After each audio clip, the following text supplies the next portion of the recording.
మామూలుగా పెళ్లి మీద మీ ఒపీనియన్ సార్? ఇప్పుడు మీరు ఇందాక చెప్పారు కదా ఒకటే అమ్మా, నేను నవ్వుకుంటా మాట్లాడతా కానీ అందరికీ ఆదర్శంగా ఉండాలని మా జంట.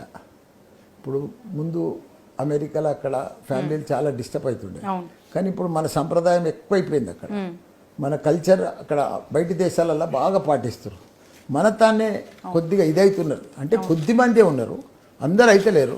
అందరికీ కూడా ఇట్లా కలిసి మెలిసి ఇప్పుడు చాలామంది నా ఏజ్ వాళ్ళు ఉంటారమ్మా, 73, 74, 50 ఇయర్స్ మ్యారేజ్ డే ఉంటుంది.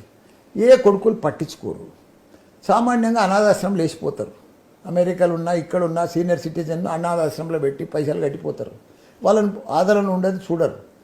నేనేంది మెసేజ్ పంపిస్తున్నా అంటే నా పెళ్లి దిక్కెళ్ళి మనం ఇంత సంపాదించినాము, పిల్లలను ఇంత చదివించినాము, ఇంత గొప్పగా పెంచినాము, వాళ్ళని అన్నీ చేసి పెద్ద పెద్ద ఉద్యోగాలు ఇప్పించినాము.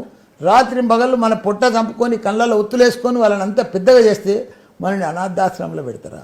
మన ఆస్తులన్నీ వాళ్ళకే పోతాయి కదా. అన్ని ఆస్తులు తీసుకొని కూడా మనం చూడడానికి కూడా రారు సరిగా. మనకు కొందరు పేరెంట్స్ని చూసి ముసలోళ్ళు అయితే ఇబ్బంది అవుతుంది, చాలా బాధ అవుతుంది నాకు కూడా.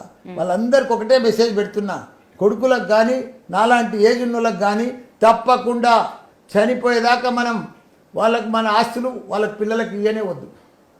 మనల్ని సరిగా చూసుకోవాలి, మన లైఫ్ మనం ఎంజాయ్ చేయాలి.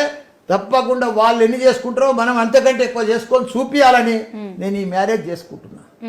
చాలా మంది అంటే అందరు పాజిటివ్గా రెస్పాండ్ అవ్వరు. ఇందాక మనం మాట్లాడుకున్నట్టు మనవళ్ళకు మనవరాళ్ళకు పెళ్లి చేయాల్సిన ఏజ్లో మళ్ళీ మళ్ళీ పెళ్లి చేసుకుంటుండే అంటున్నారు. వీటిని ఎట్లా చూస్తారు మీరు? నవ్వులాటకే అనుకో, ఒక ఇదే అనుకో, కానీ కాదు. నేను సీరియస్గా చెప్తున్నా. ఇప్పుడు నేను మళ్ళీ ఎందుకు చేసుకుంటున్నా కుడతా, నా భార్య నా ఎంబడి 50 ఏళ్ళు ఉన్నది.